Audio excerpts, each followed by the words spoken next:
जय Hind everyone. BSF का admit card निकलना शुरू हो गया है। अगर आपको बीएसएफ में भर्ती होकर बीएसएफ का वर्दी पहनना है ना, तो आपको ज़्यादा मेहनत करने की ज़रूरत नहीं है। बस 10 लाख रुपए चाहिए। आपको दौड़ने भी नहीं जाना पड़ेगा और पेपर भी नहीं देने जाना पड़ेगा। आपका डायरेक्ट सिलेक्शन हो जाएगा, डायरेक्ट आपको ट्रेनिंग में भेजा जाएगा।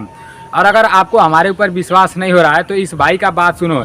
इस भाई का दो पेपर ऐसे ही निकला है। ये गया भी नहीं है तभी भी इसका पेपर निकल गया है और ये डायरेक्ट ट्रेनिंग में भी चला गया है। और वीडियो देखोगे तभी आपको पूरी बात समझ आएगी। जय हिंद दोस्तों, जितने भी युवा भर्ती की तैयारी कर रहे हैं, किसी भी दलाल के चक्कर में बालाए फुसलाए न पड़े। इसी तरह हम जब बार कलर विजन में छट रहे थे तो मेरे गांव ही के एक दलाल जो वेद प्रकाश भारती, जो उत्तर प्रदेश पुलिस महाराजगंज में कार्यरत है, हमसे कलर विजन फिट कराने के नाम पर और भर्ती लगाने के नाम पर 9,90,000 रुपया ले लिया और हमको FCI में फर्जी ज्वाइनिंग करा दिया। और उसके बाद 3 महीना हम ड्यूटी किए। 3-4 महीने के बाद हम लोग वहाँ से पकड़े गए कि ये ज्वाइनिंग फर्जी है। उसके बाद हम पैसा माने तो लालच दे रहा था कि जेल वार्डर में करा दे रहे हैं और जेल वार्डर का भी पेपर देने नहीं जाने दिया और पेपर छुड़वा दिया। उसके बाद SSC MTS में लालच दिया तो हम बोले कि हमारा हम भर्ती नहीं होंगे, हमारा पैसा दे दीजिए अब। तो उसके बाद MTS में लालच दिया। उसके बाद SSB टेडमेंट में लालच दे रहा है कि हम भर्ती करा देंगे और कई बार हम पैसा उससे मांगे हैं। और हम बोल रहे थे कि भैया अब हम पैसे नहीं होंगे, पैसा दे दो, हम कुछ बिजनेस करेंगे अब पैसा लेकर। तो बोल रहा था कि पैसा मत लो, अब तुम गुंडाई करना और हम एक बार किसी भी पुलिस लाइन में फ़ोन कर देते हैं तो भगदड़ मच जाती है और तुम इसकी ज़िंदगी जी लोगे। उसके बाद हम कई बार थाने पर भी FIR दिए हैं 2 बार कि हमारा पैसा लौटा दीजिए, पैसा लौटा दीजिए। और हमको 45-40 डेट दिया है और पैसा भी नहीं दे रहा है। सभी दोस्तों से निवेदन है कि किसी भी दलाल के चक्कर में ना पड़े। दलाल ऐसे ही लेकर और ज़िंदगी बर्बाद कर दे रहे हैं भाई। और बहुत ज़्यादा दिक्कत हो रहा है भैया। 2.5-3 साल हो गया पैसा मांगते हुए और पैसा भी नहीं दे रहा है। और जब भी पैसा के लिए बोलते हैं तो जान से मरवाने की धमकी भी दे रहा है।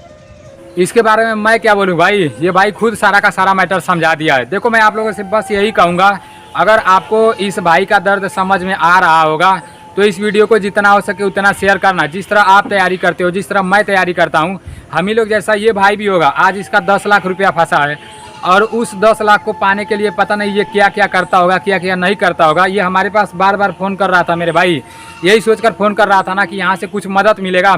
अगर आप आज इस भाई का मदद करोगे तो कल आपको भी कोई मदद करने वाला मिल जाएगा मेरे भाई। अगर आपके साथ कुछ ऐसा होता है तो वीडियो उनके मतलब ऐसे लोगों के पास पहुँच जाए जहाँ से इसको मदद मिल सके, इसको इसका पैसा वापस मिल सके।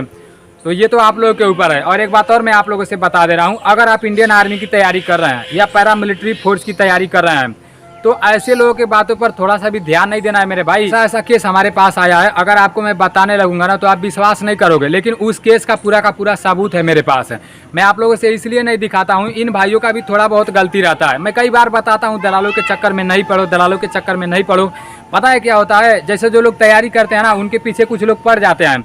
वो जानते हैं कि हाँ ये लड़का थोड़ा बहुत होशियार है, ये निकाल देगा, तो निकालता है वो लड़का। जैसे जिसका सिलेक्शन हो जाता है ना, आप सोचते हो कि ये दलाल कराया वो दलाल कराया है, भाई वो अपने मेहनत से हो जाता है, ठीक है ना। उसके बाद से दलाल उसका पैसा ले लेता है। अब ये जो भाई है ये आज इतना ज़्यादा परेशान है, 2018 में इसका सिलेक्शन हो गया था, ट्रेनिंग भी कर चुका था। ट्रेनिंग करने के बाद जब पता चला कि सब कुछ फर्जी हुआ है, वहाँ से इसको वापस घर खदेड़ दिया गया और ये बोला कि अब मैं भर्ती नहीं देखूंगा, अब मैं बिजनेस करूंगा, मेरा पैसा वापस लौटा दो। तो अभी भी ये जो मतलब दलाल है ये बार बोल रहा है कि मतलब मैं तुमको यहाँ करा दूंगा, वहाँ करा दूंगा।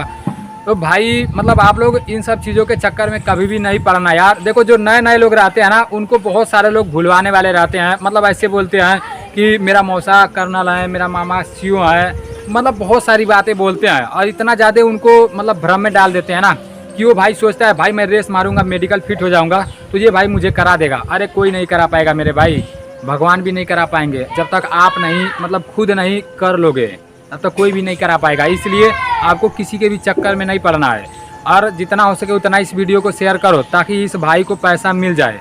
आप अपने ऊपर लेकर इस वीडियो को शेयर करना। ये बात मुझे अच्छी तरह से पता है कि अच्छी बातें बहुत कम लोगों को समझ आती है और बहुत कम लोग अच्छी चीज़ों को सपोर्ट करते हैं। अगर यही गंदी चीज़ रहती ना तो मिलियन में व्यू जाता। और मतलब यार न्यूज़ चैनल वाले भी दिखाते कि भाई ये हुआ है वो हुआ है, तो ये सब चीज़ें यार थोड़ा बहुत बुरा लगती है मेरे भाई। अब ये भाई गलती तो कर ही दिया है लेकिन उसको इसका पैसा वापस लौटा देना चाहिए मेरे भाई। आज इसके साथ हुआ है, कल आपके साथ भी हो सकता है।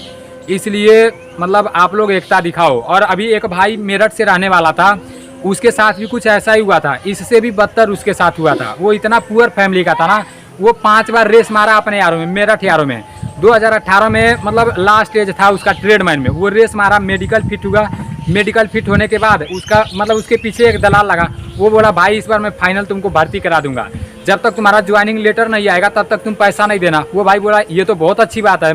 उसके घर में उसकी बहन की शादी थी, वो अपनी बहन की शादी रुकवा दिया, और जो मतलब दहेज वाला पैसा था ना, वो सारा का सारा पैसा उस दलाल को दे दिया।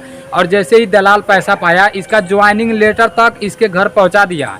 और जब ज्वाइनिंग लेटर आया ना, मतलब एनसीसी फर्जी सर्टिफिकेट लगवा कर इसके घर तक भिजवाया था। जैसे ज्वाइनिंग लेटर आया, ये ज्वाइनिंग करने भी चला गया, वहाँ पता चला कि सारी चीज़ें फर्जी है, वहाँ से इसको भगा दिया गया। और ये दलाल इसको डेट देता है कि भाई इस दिन पैसा दे दूंगा, उस दिन पैसा दे दूंगा। और आज यही हाल इस भाई के साथ भी हुआ है। तो यार ये बहुत सारा, आपको पता नहीं होगा लेकिन मतलब लाखों लोग ऐसे फंसे हुए हैं। आपको ऐसे चीज़ों में नहीं फंसना है, ठीक है ना, नहीं तो भाई कहीं का नहीं रहोगे, जो कर रहे हो वो भी नहीं कर पाओगे, ठीक है ना।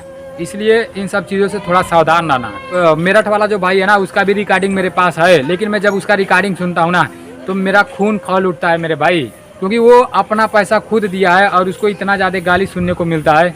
ऐसा बोला जाता है कि साले तू ज़्यादा परेशान ना हो, तू भी तो हमको पैसा दिया है, तू क्यों पैसा दिया है, तू मेरे ऊपर केस करेगा तो तेरे ऊपर भी केस होगा। तो ये सब मैटर आने लगता है, इसलिए आपको सावधानी से रहना है, ठीक है ना।